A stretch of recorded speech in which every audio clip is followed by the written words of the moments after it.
Can you name some of the memorable teachers that you've had in your lifetime? Take a moment to think about your favorite teachers over the years. What made them so great, so effective?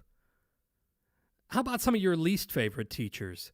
No need to shout out their names, but was there a reason that they weren't as effective as the others? When you're giving an informative speech, your job will be to teach. Your goal should be to be the most effective teacher possible. In this video, we'll talk about who's giving speeches to inform, list some common general informative speech topics, and cover some of the familiar organizational patterns used in informative speeches. Let's get started. We encounter informative speeches each and every day. In fact, you yourself have probably given something similar to an informative speech sometime this week, if not today. For example, when teachers teach, they're informing. When bosses give sales updates and explain policy changes, they're informing. When coaches coach, they're informing. When pastors and other clergy give sermons, they're often informing. When parents or friends share information with us with the goal of imparting knowledge, yep, you guessed it, they're informing. In your everyday interactions, you often need to be able to both give and receive informative messages. Because of that, you'll want to know how you can be the most effective. Before we get to that, though, what are all these informative messages about? Informative speeches can be about pretty much anything, but some common topical areas include speeches about people, places, objects, tacos, actions, processes, events, plants and animals, phenomena, issues, ideas, cats, concepts, and theories. If you need some advice on selecting a speech topic, we have a video dealing with precisely that process that can be found on the Compadres Media YouTube channel.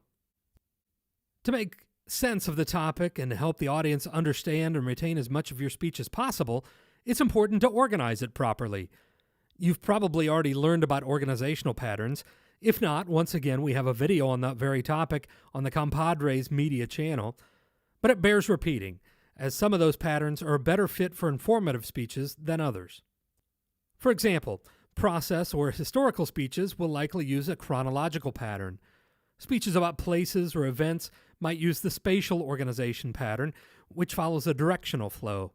A comparative pattern might be used when moving from the known to the unknown or for objectively presenting information about options.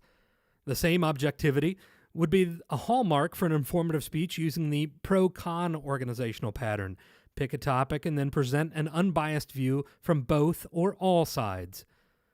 The causal or cause and effect pattern is great for explaining both what is happening and why. The topical organizational pattern, which simply selects and places main points in a logical order, would work for almost any informative speech topic you can think of.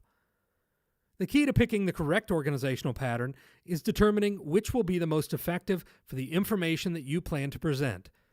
Start with the end in mind, having a firm understanding of the goals of your speech, and then consider which method of organization will best accomplish those goals. So what kind of teacher are you going to be?